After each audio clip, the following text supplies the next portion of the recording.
నిన్నటి జగన్మోహన్ రెడ్డి గారి తెలంగాణ పర్యటన చూసి, హైదరాబాద్ పర్యటన చూసి పచ్చ మీడియా అసలు వాళ్ళ ఆర్తనాలు చూస్తే పాపం చాలా బాధేస్తుంది. పాపం ఏబీఎన్ వెంకటకృష్ణకి అయితే కళ్ళలో నీళ్ళు వస్తున్నాయి, కానీ తట్టుకొని మరి నీళ్లు రాకుండా లోపలనే బాధపడిపోతూ వార్తలు చదువుతూ పోతున్నాడు, డిబేట్లు పెట్టి మాట్లాడుతున్నాడు. ఇంకా టాల్కా పౌడర్ వంశీ ఒకవైపు, మరోవైపు ఎలమల సాంబ. అబ్బా వీళ్ళ మామూలు ఆర్తనాదాలు కాదు వీళ్ళది. చూసి ప్రజంతా కూడా నవ్వుకుంటున్నారు. కంప్లీట్గా వన్ సైడ్ అయిపోయింది మీడియా వ్యవస్థ. ఎంత దుర్మార్గంగా రాస్తున్నారంటే, ఎంత నీచంగా, ఎంత నికృష్టంగా రాస్తున్నారంటే వార్తలు చెప్తున్నారు. ఆ డిబేట్లలో చూస్తే ఏంద్రా ఈ మీడియా వ్యవస్థ ఇలా తయారైపోయిందని చెప్పేసి ప్రజంతా కూడా ఆలోచన చేసుకునే స్థితికి తీసుకొచ్చేశారు. వన్ సైడ్ అయిపోయింది, కంప్లీట్గా వన్ సైడ్. జగన్మోహన్ రెడ్డి గారి మీద నిత్యం అక్కసు కక్కాల, నిత్యం ఏదో ఒక నెగిటివ్ వార్తలు రాయాలా, వ్యక్తిత్వ హననం చేయాలా. వీటన్నిటిని చూసిన తర్వాత సోషల్ మీడియాలో ఒక వ్యక్తి చాలా బాగా ఒక పోస్ట్ అయ్యాడు.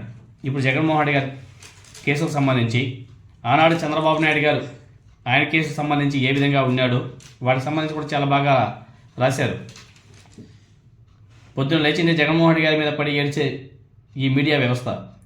వీళ్ళకి దమ్ముంటే కొన్ని విషయాల మీద చర్చ పెట్టగలరా? పెట్టే దమ్ముందా?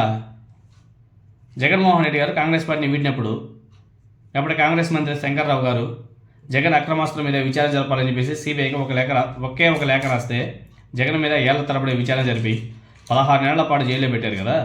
మరి చంద్రబాబు నాయుడు గారి అక్రమాస్తుల మీద ఎంతెంతో చాలామంది కేసులు వేస్తే చంద్రబాబు నాయుడు గారు ఎందుకు స్టీల్ తెచ్చుకున్నాడు? చంద్రబాబు నాయుడు గారిని కనీసం ఒక్కరోజు కూడా జైల్లో ఎందుకు పెట్టలేదు? ఏ ఒక్క కేసులో కూడా చంద్రబాబు నాయుడు గారు ఎందుకు విచారణ ఎదుర్కోలేదు? ఈ పచ్చ మీడియాకి దమ్ముంటే ఈ విషయాల మీద చర్చ పెట్టాల. ఇవి బెటరు. చంద్రబాబు నాయుడు గారి కేసుల వివరాలు ఒకసారి మనం తెలుసుకుంటే మీరందరూ కూడా తెలుసుకోండి. 1997లో రెడ్డి నాయక్ బాబు గారి అక్రమాస్తుల మీద కేసు వేస్తే చంద్రబాబు నాయుడు గారు స్టే తెచ్చుకున్నాడు. ఇది తప్ప? అదేవిధంగా 2003లో కన్నా లక్ష్మీనారాయణ, ఇప్పుడు సత్తెనపల్లి ఎమ్మెల్యే, పాపపు సొమ్ముతో చంద్రబాబు నాయుడు గారు హెరిటేజ్ పెట్టాడని చెప్పేసి దావా వేస్తే చంద్రబాబు నాయుడు గారు స్టే తెచ్చుకున్నాడు. ఇది కూడా తప్ప? అదేవిధంగా 2004లో కన్నా లక్ష్మీనారాయణ మళ్ళీ కేసు వేస్తే చంద్రబాబు నాయుడు గారు మళ్ళీ స్టే తెచ్చుకున్నాడు. ఇది కూడా తప్ప? 2004లో పాల్వాయి గోవర్ధన్ రెడ్డి చంద్రబాబు నాయుడు గారి మీద 2 కేసులు వేశారు. ఒకటి అక్రమాస్తులు, రెండవది భూదోపిడి. ఈ 2 కేసుల్లోనే చంద్రబాబు నాయుడు గారు స్టే తెచ్చుకున్నాడు. ఇది తప్ప? 2005లో బాబు అక్రమాస్తుల మీద లక్ష్మీ పార్వతి గారు కేసు వేస్తే బాబు స్టే తెచ్చుకున్నాడు. ఇది తప్ప? వీటి మీద డిబేట్ పెట్టారు కదా పచ్చ మీడియా. ఇవే కాకుండా చంద్రబాబు నాయుడు గారు గతంలో వైఎస్ విజయమ్మ గారు ఇలా ఎన్నో కేసులు వేశారు. అన్నింటిలో చంద్రబాబు నాయుడు గారు విచారణ నుండి తప్పించుకున్నాడు. చంద్రబాబు నాయుడు గారి అక్రమాస్తుల కేసుకు సంబంధించి కొన్ని దశాబ్దాల తరబడి అన్ని స్టేలు ఎలా వచ్చాయన్నది ఇప్పటికీ ఎవరికీ అర్థం కాని విషయం. బహుశా దీన్ని గిన్నీస్ బుక్ రికార్డులో చేర్చాలని ఆనాడు బీజేపీ నేత జీవీఎల్ నరసింహారావు గారు ఒక సందర్భంలో ఆశ్చర్యకరంగా కూడా వ్యక్తం చేశారు. మీకు అందరికీ బాగా గుర్తే ఉంటుంది. నిత్యం జగన్ మీద పడి ఏడ్చే ఈ మీడియా కొట్టాలి. నిజంగా దమ్ముంటే వీళ్ళు చేసుకున్నది జర్నలిజం అయితే పై విషయాల మీద చర్చ పెట్టండి. తన మీద వచ్చే ఆరోపణల మీద ధైర్యంగా విచారణ ఎదుర్కొంటే మునగాడు జగన్మోహన్ రెడ్డి గారు. తనపై వచ్చే ఆరోపణల మీద విచారణకు భయపడి అడ్డదారిలో స్టేలు తెచ్చుకొని తప్పించుకున్న మోసగాడు చంద్రబాబు నాయుడు గారు. ఇవన్నీ కూడా ప్రజలకు బాగా తెలుసు. చర్చ పెట్టే దమ్ముంది ఈ పచ్చ మీడియాకి. రీసెంట్గా స్కిల్ స్కామ్ కేసులో చంద్రబాబు నాయుడు గారు బెయిల్ మీద బయట వచ్చాడు కదా. ఏ విషయాలు చెప్పి కోర్టుని తప్పుదోవ పెట్టించి బయటకు వచ్చాడు? గుండె జబ్బు ఉంది, హెల్త్ ఇష్యూస్ ఉన్నాయి, అది కావడం లేదు, ఇవి కావడం లేదు, గుండెకాయ పెద్దది అయిపోయిందని చెప్పేసి అవి ఇవి లేనిపోని జబ్బులన్నీ కూడా చెప్పి కోర్టు నుంచి బెయిల్ తెచ్చుకొని చంద్రబాబు నాయుడు గారు బయట ఉన్నాడు. ఆయన అక్కడ కూడా నిజాయితీ లేదు.